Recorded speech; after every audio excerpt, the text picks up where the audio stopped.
프랑스에 13일 있을 거예요. 여기는 한국으로 향하는 비행기 안. 갑자기 승무원들이 암호를 외치면서 분주히 움직이기 시작하는데요. 대체 이 비행기에서 무슨 일이 벌어진 건지 한번 알아보러 가실까요? 구독과 좋아요를 눌러주시면 영상 제작에 큰 힘이 됩니다. 안녕하세요.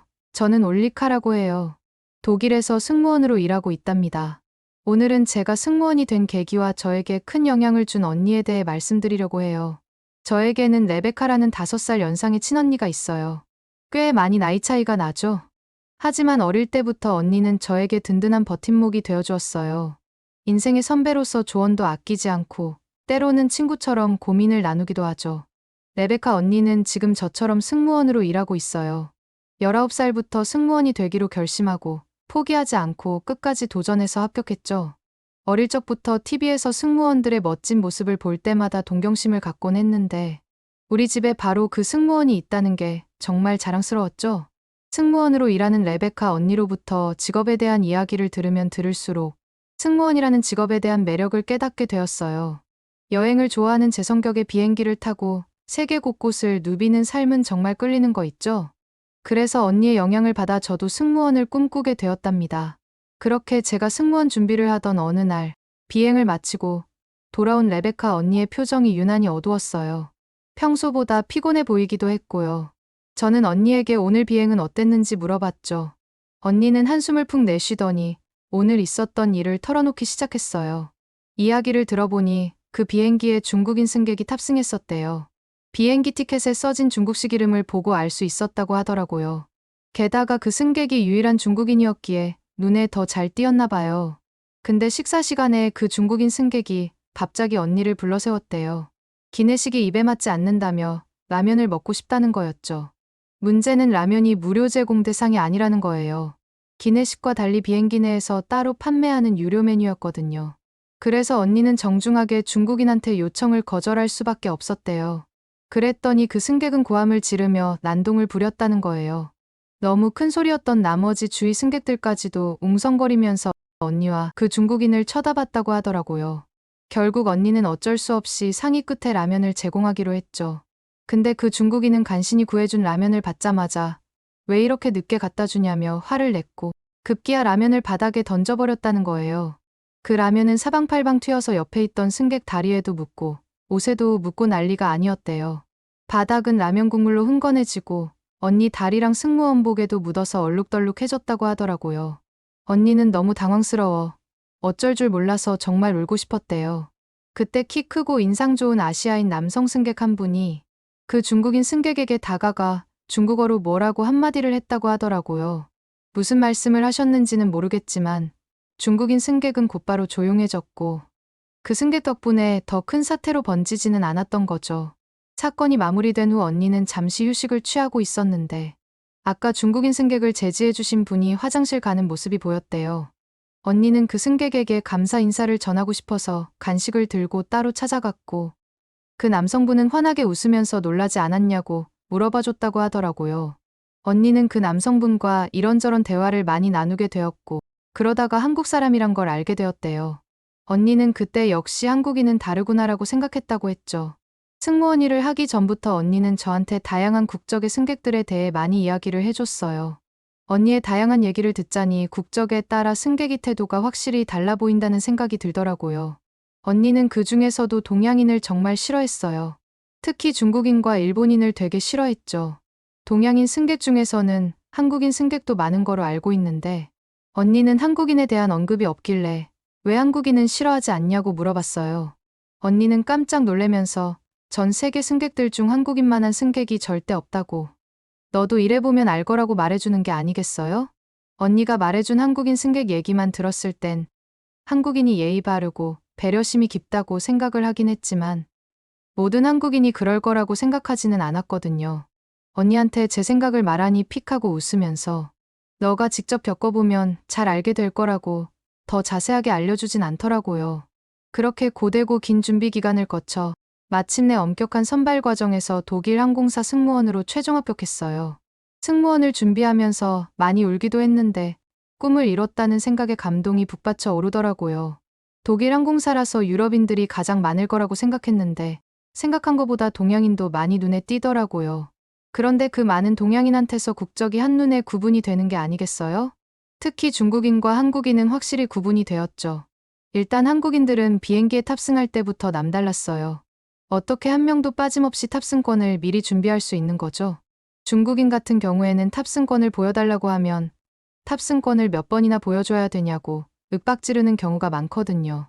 어쩔 땐 심통나서 다른 승객들이 뒤에 줄을 한참 서 있는데도 불구하고 앉아서 가방을 뒤지거나 탑승권이 없다고 못 보여주겠다고 드러누워버리는 경우가 많았죠.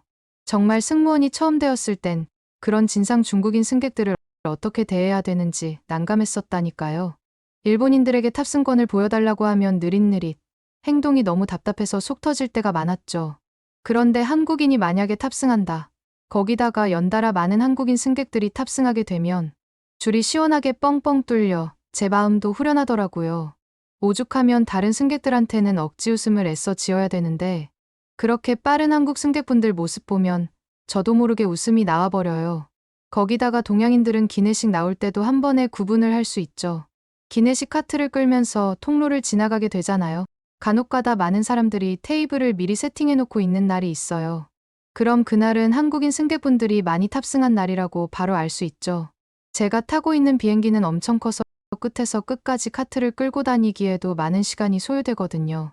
한국인 승객분들처럼 그렇게 미리 테이블을 세팅해 놓으면 빠르게 다른 승객분들도 식사를 하실 수 있을 텐데 저도 답답할 때가 많죠. 거기다가 한국인 승객들 자리에 가게 되면요. 이미 원하는 메뉴를 정해 놓으셔서 기내식 서비스가 훨씬 빠르고 말하는 시간도 아끼게 돼요. 비행기가 건조하다 보니 말을 많이 하게 되면 목이 아픈 경우가 많거든요. 한국인 승객분들은 말을 많이 아낄 수 있게 해줘서 덜 피곤하죠. 어쩔 때는 한국인 승객분이 원하시는 메뉴가 다 떨어졌을 때도 있어요. 죄송하다고 말씀드리면서 다른 메뉴를 권하면 이미 처음 메뉴를 고를 때부터 메뉴들의 순위를 정해놓으셨는지 재빠르게 답변을 해주시더라고요. 그에 반면에 중국인 손님들은 어떠냐고요. 기내식 메뉴판에 없는 메뉴를 계속 달라고 요구하시고 돈을 지불해서 먹어야 하는 메뉴들까지 당장 가져다 달라고 진상을 부릴 때가 많아요. 다들 귀가 멀쩡하게 들리는데도 소리를 빽빽 지를 때도 너무 많고요. 본인 마음에 조금이라도 들지 않으면 앞에 꽂혀있는 책자들을 던져버릴 때도 많다니까요. 저 외에도 다른 동료 승무원들도 항상 그 부분 때문에 중국인들이 많이 탑승할 땐 약까지 먹고 타요. 한국에서 비슷한 약으로는 청심환이 있다고 하더라고요. 그 약이라도 먹지 않으면 중국인들이 진상을 부렸을 때 손이 벌벌 떨리고 당황해서 아무것도 못한 채 서 있게 되거든요. 그렇게 되면 또 중국인들은 뭘 잘했다고 멍하니 서 있냐고 또 한 소리를 하게 되니 조금이라도 중국인 목소리를 듣지 않으려면 그렇게 약을 먹으면서까지 버텨야 하죠. 이렇게 한국과 한국 사람들에 대한 좋은 인상을 가지고 열심히 일하던 어느 날 제게 잊을 수 없는 일이 생겼어요. 그날도 여느 때처럼 비행을 시작하기 전 승객들의 탑승권을 확인하고 있었죠. 탑승한 승객 중에 중국인 커플이 있었는데 탑승할 때부터 심상치 않더라고요.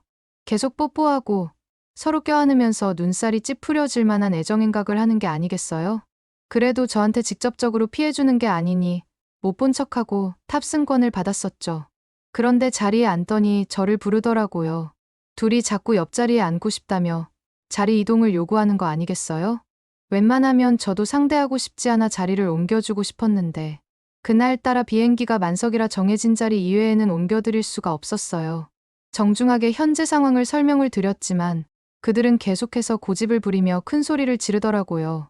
주위 승객들도 불편해하는 게 역력했지만 그 커플은 아랑곳하지 않고 소리를 질러댔죠. 저는 친절한 미소를 잃지 않으려 애쓰면서 침착하게 상황에 대처하려 했어요. 그런데 그때 남자 승객이 갑자기 저를 향해 손을 휘둘렀어요. 너무 놀란 나머지 피하지 못했고 그의 손이 제 뺨을 세게 때리고 말았죠. 그 주변에 있던 여자 승객은 그런 제 모습을 보면서 웃기까지 하더라고요. 정신이 아득해졌어요. 뺨이 화끈거리고 눈물이 날 것 같았지만 꾹 참아야 했죠. 다행히 그 상황을 지켜보던 선배 승무원이 재빨리 와서 중재해 주었고 그제야 사태를 수습할 수 있었어요. 처음 겪어보는 일이라 무척 당황스럽고 속상했죠. 승객을 위해 친절을 다하는 게 저의 일인데 폭력까지 당하게 될 줄은 몰랐거든요. 문득 레베카 언니가 왜 그토록 힘들어했는지 알겠더라고요. 이런 억울한 상황을 겪으면서도 웃는 얼굴로 승객을 대해야 하는 승무원이라는 직업이 너무나도 싫었어요. 저는 중국인 승객에게 폭행까지 당한 그 사건 이후 큰 충격에 빠져 있었어요. 밤마다 눈물로 베개를 적시면서 괴로워했어요. 비행 스케줄이 잡히면 극도의 스트레스에 휩싸였고, 특히 중국 무선 비행이라도 잡히면 공포 그 자체였죠. 이젠 청심환을 먹어도 진정이 되지 않더라고요. 하지만 저는 이대로 물러설 수 없었어요. 정신과 상담을 받으며 트라우마를 하나씩 극복해 나갔어요. 무엇보다 제게 가장 큰 힘이 되어준 건 승무원 선배들과 동료들의 끊임없는 격려와 지지였어요. 언니도 이 일을 알게 된 이후 저를 꼭 껴안아주면서 울더라고요. 저를 응원해주고 위로해주는 사람들 때문에라도 무너지지 말아야겠다고 생각했어요. 덕분에 포기하지 않고 힘낼 수 있었죠. 그렇게 하루하루 작은 용기를 내며 비행에 임했어요. 승객 한 분 한 분께 따뜻한 미소와 진심 어린 서비스를 전하려 노력했죠. 그렇게 트라우마를 극복하기 위해 노력하던 저는 갑자기 회사로부터 뜻밖의 소식을 들었어요. 우리 항공사가 한국전담 노선을 신설하기로 했다는 거예요. 그래서 한국어에 능통하고 한국 문화를 잘 이해하는 승무원을 뽑아 배치한다더라고요. 순간 머릿속이 번쩍 뛰었어요. 좋은 기회라는 생각이 들었거든요. 사실 제가 이때까지 한국어 공부를 틈틈이 해왔었거든요. 한국인 승객분들이 제가 조금이라도 한국어를 할 줄 알면 되게 신기해하고 좋아해 주셔서 조금씩 공부해왔던 게 어느새 대화가 가능할 정도까지 되었더라고요. 그래서 자신 있게 지원서를 냈죠. 며칠 뒤 면접을 봤어요. 그동안 쌓아온 한국어 실력과 한국 문화에 대한 이해도를 보여줬더니 면접관들도 호의적인 반응을 보이더라고요. 얼마 지나지 않아 최종 합격 통보를 받았어요. 한국 노선 전담 승무원으로 발탁된 거죠. 진짜 너무 좋아서 소리 지르고 난리가 났다니까요. 중국인들을 덜 볼 수 있다는 생각에 미칠 듯이 뛰면서 좋아했죠. 한국 노선이라 중국인들보다는 한국인들이 더 많을 테니까요. 한국행 첫 비행을 앞두고 한국 노선을 맡은 승무원으로서 어떻게 임해야 할지 고민도 많이 했어요. 무엇보다 승객들에게 최상의 서비스를 제공하는 게 중요하다고 생각했죠. 드디어 제가 한국행 첫 비행에 탑승하는 날, 승무원들 사이에는 작은 소란이 있었어요. 동료들 사이에서 뭔가 암호 같은 게 오가는 게 들렸거든요. 호기심에 귀를 쫑긋 세우고 듣다 보니 승객 중에 눈에 띄는 미남이 탔다는 거였어요. 예를 들어서 사열 씨 좌석에 잘생긴 사람이 있으면 차이나에 4일 있을 거야 라는 식으로 암호를 주고받게 되죠.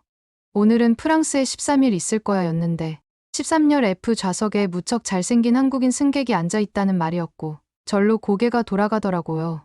그 승객을 바라본 순간 눈이 휘둥그레졌어요. 정말 잘생긴 분이 앉아 계셨거든요. 게다가 키도 크고 늘씬하신데 선한 인상을 주는 따뜻한 미소가 매력적이었죠. 저뿐만 아니라 승무원들 모두가 그 승객에게 시선을 빼앗기느라 정신없어 보였어요. 다들 어떻게든 그의 눈에 띄기 위해서 주변을 얼쩡거렸죠.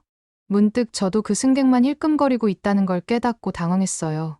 정신 차리지 않으면 다른 승객들에게 소홀해질 것 같았거든요. 업무에 집중하려고 애썼지만 마음 한편에선 묘한 설렘이 피어오르고 있었어요. 그 승객에게 잘 보이고 싶다는 생각에 사로잡혀 버린 것 같았죠. 기내식 서비스를 하는 내내 그 승객 앞에만 서면 괜히 긴장되고 떨렸어요. 최대한 친절하게 응대하면서도 자연스럽게 웃어 보이려고 얼마나 애썼는지 몰라요. 그 승객도 늘 미소로 화답해 주셨지만 그럴수록 제 마음은 더 들떠올랐죠. 계속 그에게 눈길이 가는 걸 막을 수가 없었어요. 혹시 불편하진 않으신지, 더 필요한 건 없으신지 자꾸 살피게 되더라고요. 이러다 다른 승객분들께 누가 될까봐 죄책감도 들었지만 한편으론 이런 멋진 분을 뵙게 되어서 행운이라는 생각도 들었죠. 이제 곧 착륙이라니 아쉬운 마음이 들었어요. 하지만 또 언젠가 이렇게 멋진 한국 승객분들과 만날 수 있기를 바라며 웃는 얼굴로 인사드렸답니다. 비행기가 인천공항에 거의 다 왔을 무렵 갑자기 저는 배가 콕콕 찌르는 통증을 느꼈어요. 점점 고통이 심해지는 게 이상한 느낌이었죠. 승객들이 계시는 통로에서 주저앉을 수가 없어 최대한 뒷자리로 들어갔죠. 자리를 옮기자마자 쓰러질 것 같은 고통의 식은땀을 흘리며 바닥에 주저앉고 말았어요. 순간 다리에 힘이 풀려버려서 일어설 수가 없었거든요. 마침 누군가 화장실 앞을 지나가다 저를 발견하고는 걱정스러운 목소리로 괜찮냐고 물었어요. 아주 힘들게 고개를 들었는데 저는 깜짝 놀랄 수밖에 없었습니다. 괜찮냐고 물어봐주는 승객이 아까 그 잘생긴 한국인 승객인 게 아니겠어요? 예쁜 모습만을 보여줘도 모자랄 판에 식은 땀을 흘려 화장이 지워진 모습을 보여주고 싶지 않았어요. 그분도 제 생각을 읽었는지 그 승객은 잠시만 저보고 기다리라 하고 빠르게 사라지는 거 아니겠어요?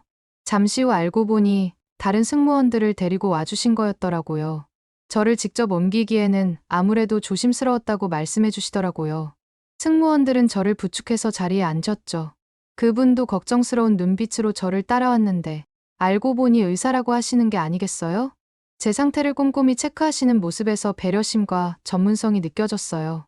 처음 뵙는 승객에게 이런 폐를 끼쳐 죄송한 마음에 고개를 들 수 없었지만 그분은 따뜻한 미소로 위로해 주셨어요. 그리고 그 의사 승객분이 착륙하면 꼭 병원에 가보라고 당부하시더라고요. 공항 안에 좋은 병원이 있다는 말씀도 해주셨죠. 착륙할 때까지 계속 제 곁을 지켜주시던 그분의 모습에 큰 감동을 받았어요. 제 옆에서 간호해주시던 그분한테서 은은하게 나던 비누향을 잊을 수가 없었죠. 그렇게 무사히 인천공항에 도착했고 저는 마무리 정리를 한 뒤 그 의사분이 알려주신 병원으로 향했어요. 막상 병원 안으로 들어서려니 긴장되고 두려웠지만 친절하게 웃어주는 간호사분들 덕분에 마음이 한결 가벼워졌죠. 병원 안으로 들어가니 병원 수준이 정말 놀라웠어요. 공항 내에 있는 의료센터치고는 규모도 크고 의료진도 많더라고요. 덕분에 단시간 내에 정밀 검사를 받을 수 있었고 신속하고 정확한 진단을 내려주셨어요. 급체에서 위경련이 온 것 같다고 말씀해 주시더라고요. 아무래도 한국행 첫 비행이라 저도 알게 모르게 긴장을 많이 한 것 같았어요. 진료를 마치고 복도를 지나는데 저는 깜짝 놀라서 다리에 힘이 풀릴 뻔했어요. 아까 그 의사 승객분이 제 앞에 서 계신 거예요.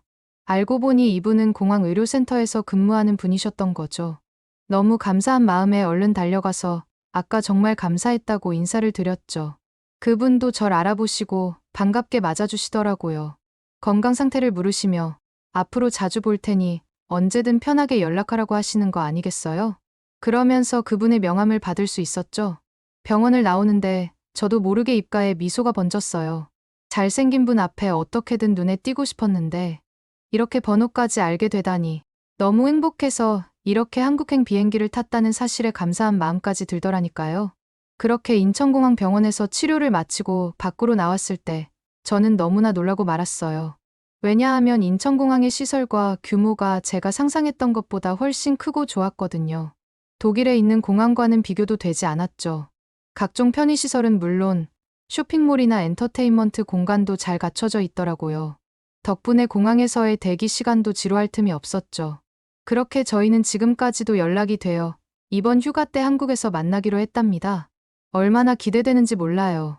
그리고 최근에 레베카 언니한테 깜짝 놀랄 만한 사실을 듣게 되었는데 예전에 중국인이 라면으로 진상 부렸을 때 언니를 도와주셨던 한국인 승객분과 연인 사이로 발전했다고 하더라고요. 알고 보니 그 한국인 승객분이 언니를 보자마자 한눈에 반했다고 하더라고요. 저도 이번에 한국에 가면 언니처럼 의사 승객분과 잘 되었으면 좋겠네요. 제 긴 이야기 들어주셔서 감사합니다. 한국에 갔을 때 데이트하기 좋은 곳 추천해 주시면 꼭 가보겠습니다. 오늘의 사연은 어떠셨나요? 오늘의 사연이 마음에 드셨다면 구독과 좋아요를 눌러주세요. 구독과 좋아요는 영상 제작에 큰 힘이 된답니다. 긴 영상 시청해 주셔서 감사합니다. 오늘도 행복한 하루 보내세요.